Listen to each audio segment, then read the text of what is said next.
Will democracy survive the next couple of years? And essentially we are the same. The imam, you know. Can't have government choosing winners or losers. There are so many needs that Minnesota has. What people are saying they need right now. Access to Democracy is made possible in part by a donation from Firefly Credit Union. Firefly is the new name of U.S. Federal Credit Union, which has proudly served the financial needs of the greater Twin Cities community since 1925. At Firefly, we guide our members forward and give them the power to chase dreams by delivering the financial solutions they need to get ahead. From checking accounts to mortgages, we'll light the way. We are Firefly Credit Union, and this is life illuminated. By Thomson Reuters, providing legal professionals with intelligence, technology, and human expertise they need to find trusted answers. Thomson Reuters, the answer company. Online at thomsonreuters.com. And Dr. Charles Crutchfield of award-winning Crutchfield Dermatology in Eagan. Acknowledged as one of the nation's best physicians, a Minnesota native who trained at the Mayo Clinic, Dr. Crutchfield personally treats all patients and states that experience counts and quality matters. Crutchfield Dermatology, look good, feel great, with beautiful skin.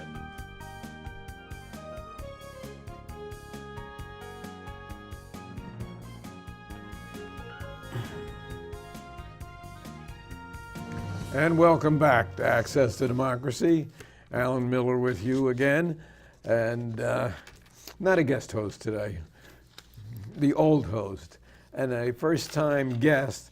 Really pleased to have the Reverend Dr. Gary Reierson, who has so many credits I'm going to ask him to tell us a little bit about, but you were president and CEO of the Minneapolis Council of Churches for 2 decades, and just recently you retired from the Collegeville Institute.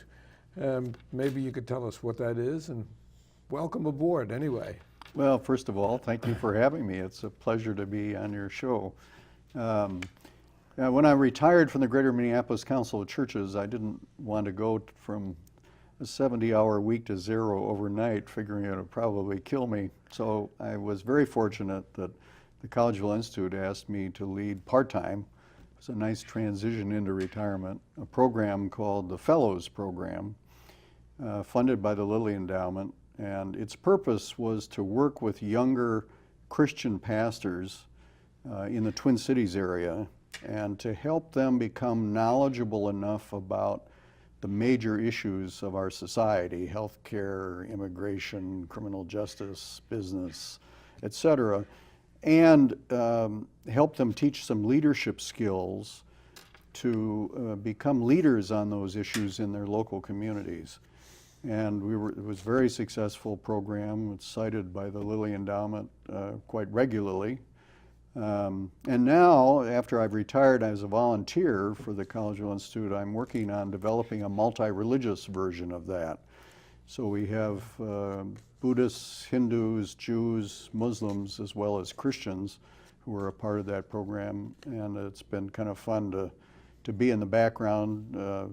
Rabbi Barry Citron is the director, but I get to play along with him, and that's been a lot of fun. That's really good. And we have really, in terms of ecumenical participation, a close, very active community here in the Twin Cities that really, I think, is a model for the entire nation and even beyond the nation. You were recommended, and I don't know why, in 20 years we haven't had you on, but by Steve Hunnigs of the Jewish Community Relations Committee and Council. And I know that he's a friend of yours, and we have had the pleasure of Imam Assad Zaman a few times here at a time when religion is under attack in this country, which we can talk about. The first thing I wanted to ask is, why is religious participation diminishing pretty much throughout the country? We remain quite religious in the Twin Cities area, but participation is way down. What's happening to us? Well, it's hard to identify specific causes for that. Yeah, but you are right, it is happening.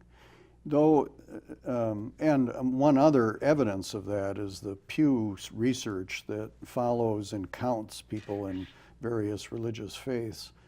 And the largest growing category of religious faith in their studies are the nuns, not Catholic sisters, but the N-O-N-E-S nuns is the fastest growing segment of the faith community. It's kind of an awkward way of putting it, but so as the mainline Protestants, the Roman Catholics, Jews, less so Muslims, are in decline, the nuns are kind of taking their place. Though a British friend of mine used to tell the story that he would be driving down the street and his passenger in his car would say, "That's the church that I don't go to," which is to say that they identified with a church, but they didn't attend. I mean, they did, you know, baptisms and burials and marriages and funerals and et cetera, but they never attended church. But they knew exactly which church they didn't attend, Right. which I thought was a remarkable statement. Well, I think 10 years ago, there would be a lot of people in America who would identify with a religious congregation, but they wouldn't necessarily attend. More than today. Yeah, and they'd be a little bit embarrassed to say, none, I have no religious affiliation. Well, 10 years later, they're more likely to say none than to identify some church that perhaps was their parents' or grandparents' church. So it's a little difficult to calculate exactly what's happening, and it's certainly even more critical to try to understand why it's happening. It clearly has happened in Europe, and we may be just following their example. You know, the number of people who attend churches in, well, even in Italy are precipitously declining, and it's true in England, it's true in France. So we may be following the European example. It's across the Atlantic. Certainly in the Jewish community, probably membership is about 25%. And while the others will identify themselves as Jewish for the history and the tradition, they really are less than full-time participants. Well, Jews are a little bit different than the other groups in the sense that what is a Jew? I mean, you can define it culturally, you can define it historically. You don't have to define it religiously. So it's possible to identify as a Jew and not be a worshiper in any synagogue. That same dynamic doesn't really take place, I don't think, in some of the other religious That's traditions. True. Or you can be a secular humanist, Yeah. as am I, and really you eschew the religious side of it, but you still you honor the participate. tradition. Yeah. Especially as one who lived during the Holocaust, albeit in this country, but who lost relatives that I never met. It's always had an impact on me. It's one of the reasons that I ended up teaching a Holocaust and Genocide course for a number of years at Inver Hills. But we've just had a week where we touched the really soft side of religion, the importance to many people with the passing of George H.W. Bush. And in fact, the week of mourning is not over yet. But how do you think that impacted? Well, there were two things that struck me. I watched a lot of the events. I watched the funeral in Houston, listened to the speakers. There were two things that really struck me overall about the whole week. Number one is that President Bush was regularly identified as among the last of the greatest generation. Not the last, there's still some living veterans, Yes, but there are. but there are fewer and fewer. So that was one thing. And then the other thing, including President Carter, as a matter of fact, who served in the Navy. right? absolutely, and who was there in the National Cathedral. Yeah. And the other thing that struck me was how many people Well, virtually every person eulogizing him talked about his values. And these are the civic values that our society has supported for generations. You know, kindness, do unto others as you would have them do unto you, duty, courage, patriotism, etc. I mean, the list which went he on. showed Which he had clearly all of them. He showed all of them, and you know, whatever political party you are, and whatever you thought of President H.W. Bush, it's hard to deny that he didn't have this character about him. So I put those two facts together, and my question is, with the passing of the greatest generation, are we also passing the greatest generation's values? And I think that those values were emphasized, perhaps even overemphasized, to a large degree because of the current administration that we have. And a very amoral president in so many respects. I don't want to get into politics, but an individual where Bush was patriotic and certainly courageous, our present president is one who stayed as far away from that as he could possibly. And the dichotomy between the two is something I think people wanted to cling on to that and to emphasize it. Though I disagree that it was focused more with President Bush in order to highlight a contrast with President Trump. Because, in fact, I remember one commentator was asked, you know, are all these people talking about kindness and compassion and service and duty because they don't see that in our current president? And one commentator, I forget who it was, response was, no, I don't really think that's why. He genuinely held these values, as did the greatest generation. And the question is, what's going to happen in the future? Do you think that artificial intelligence and the IT world and social media is in any way responsible for the diminution of religious values? Oh, definitely. There's a very famous book, probably 25 years old now, by Robert Putnam, called Bowling Alone. And he identified the fact that people didn't form book clubs and bowling leagues and other kinds of activities socially or religiously so that they connected with each other personally, so that people were living isolated lives that were supplemented by virtual relationships that are even more that in a way now than it was when Putnam wrote his book. And that is a fundamental decline.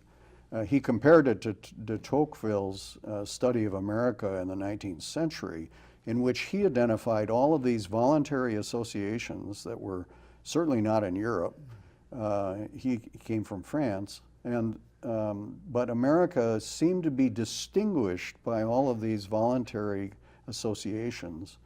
And those, Putnam was arguing, are now in the decline, so that people don't have the occasions to communicate and share on a person-to-person level the way they used to. And I think it's a great loss of communication.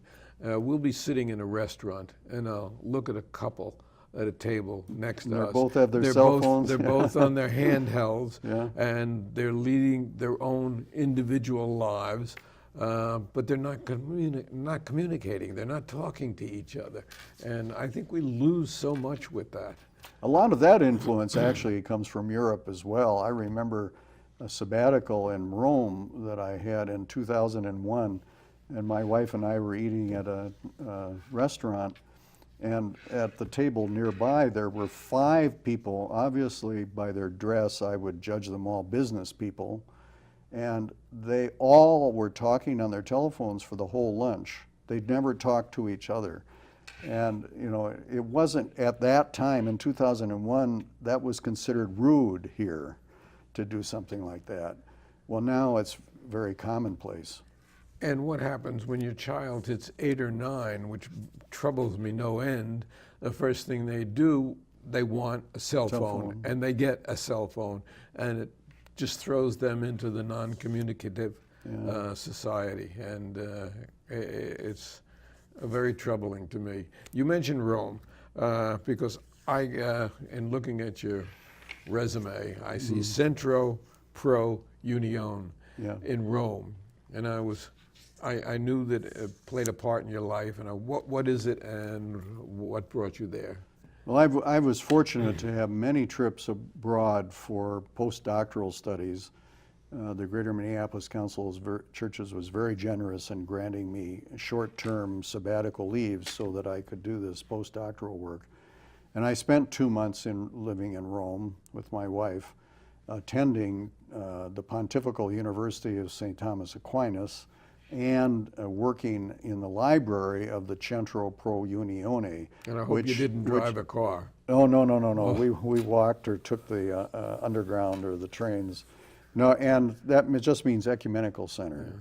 But it's interesting, it's housed in the building where non-Catholics gathered after sessions of Vatican II to discuss the importance of what they heard for their own religious traditions.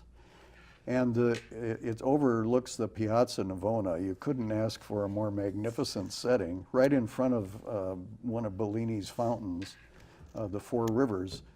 It's just a wonderful setting for all this. And then I also learned that in this facility, Vivaldi's Four Seasons was played for the first time. Oh, really? So it was really kind of a wonderful place to be. But they have a fabulous library, and it's all on ecumenism.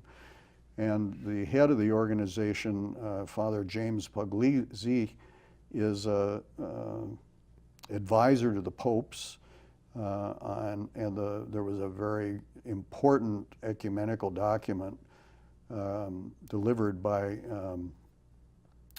Pope John II on ecumenism, Ut Unum Sint, that they all may be one.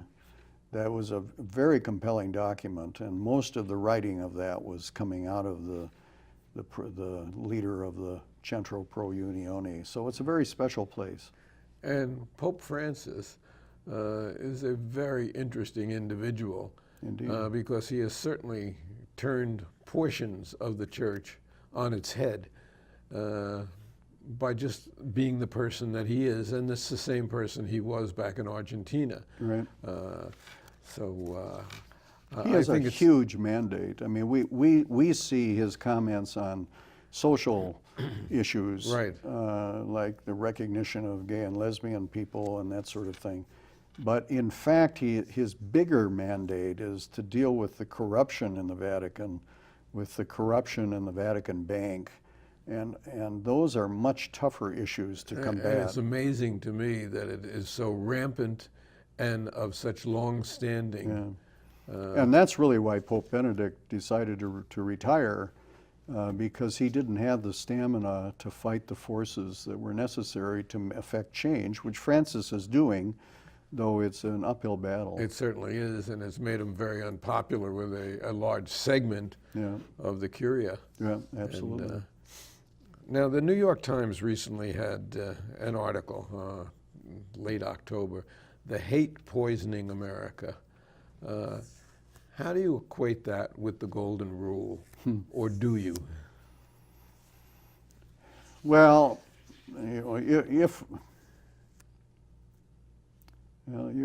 that's a difficult question to answer. If we are to say that civic values, as represented by President Bush, are in decline and have been for some time, and may even be ending and being replaced by the kind of hatreds and partisanship and name calling and lie telling and all of that comes with it, that would be one answer to the question.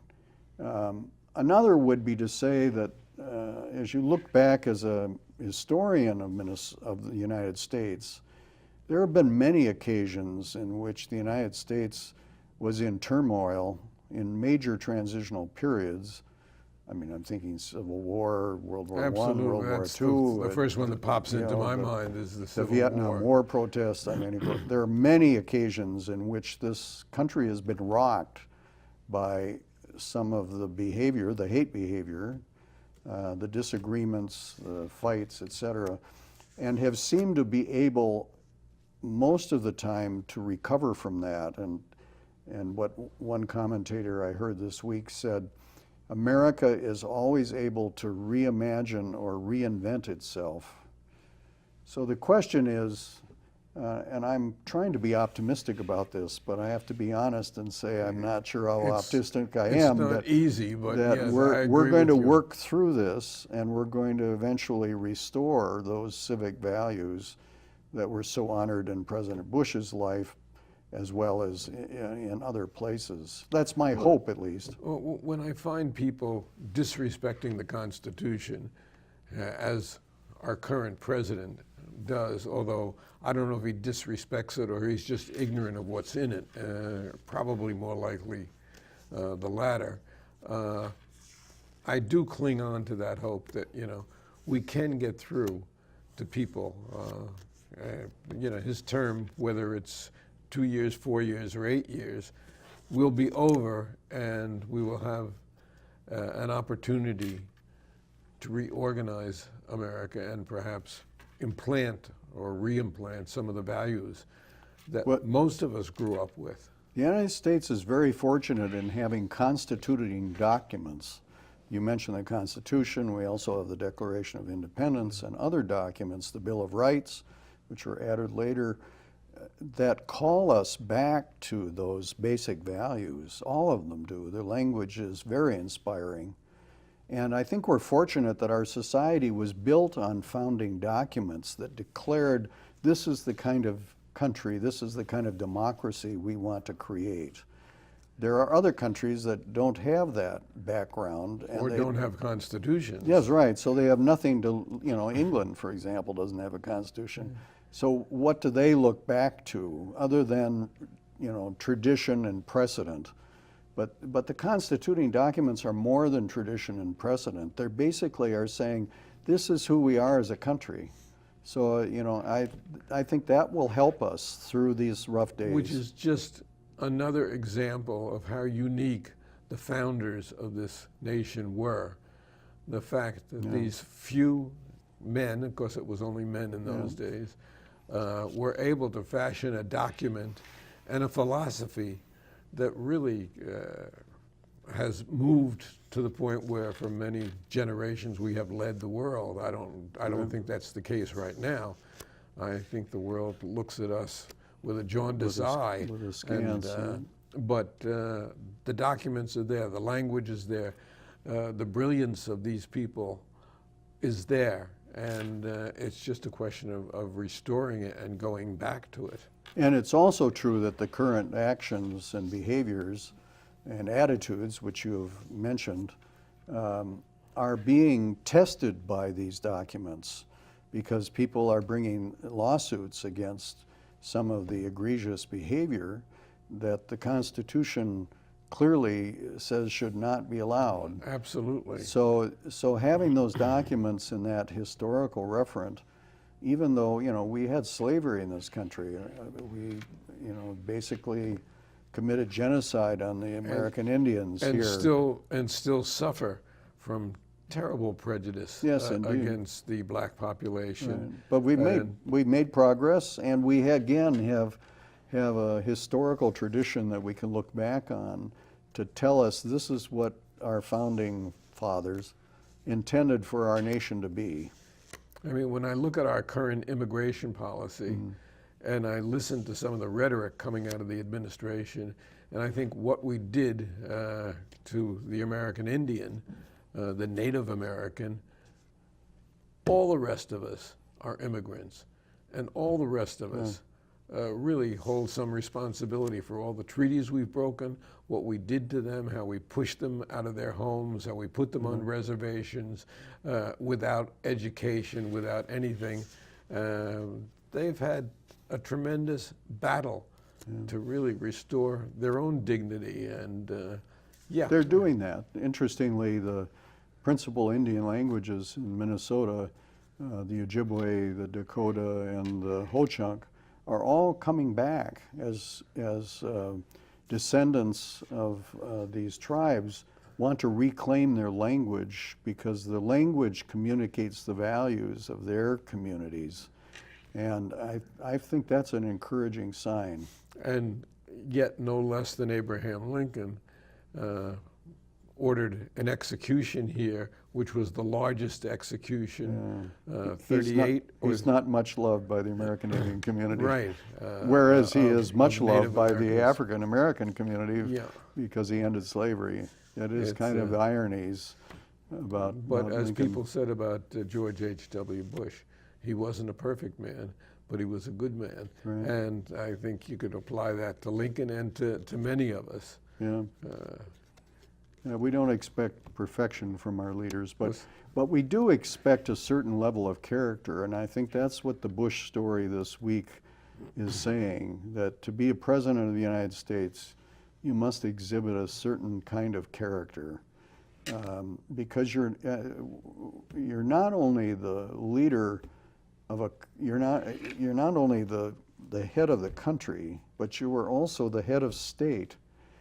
Unlike other countries like England that has a queen, our president has this dual function of representing a government, but also being the head of state. And the requirements, in my judgment, about how a head of state relates to other heads of state, who leads the country at difficult times, that is quite apart from their duties as a manager of an administration. And so I hope we get more of those head of state qualities in our future presidents. Well, when we drain the swamp, Yeah. it'll just mean removing everybody associated with the current administration at this point. And maybe then we can start on the footing that you and I remember and that most people remember. And I hope that the next generation coming up will recognize is really where we want to go, and that where we are now is not representative of the values of this country. Well, it's not everybody, though. I still think there is a strong remnant of our society. I wouldn't guess what the percentage is, or even that they're in the majority, but I do think these civic values are being carried forward by the religious community and by the humanist community and by civic leaders And who understand. even by some politicians. Yeah, even, right. And So it let's hope we can isn't cling that on to we've that. lost those values. Yes, they may be declining, they may be going away with the greatest generation, but they're not all gone.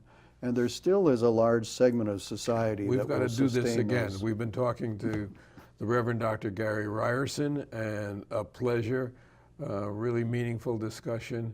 And come back again. Oh, I will, Alan. Thank you Pleasure so to be much. with you.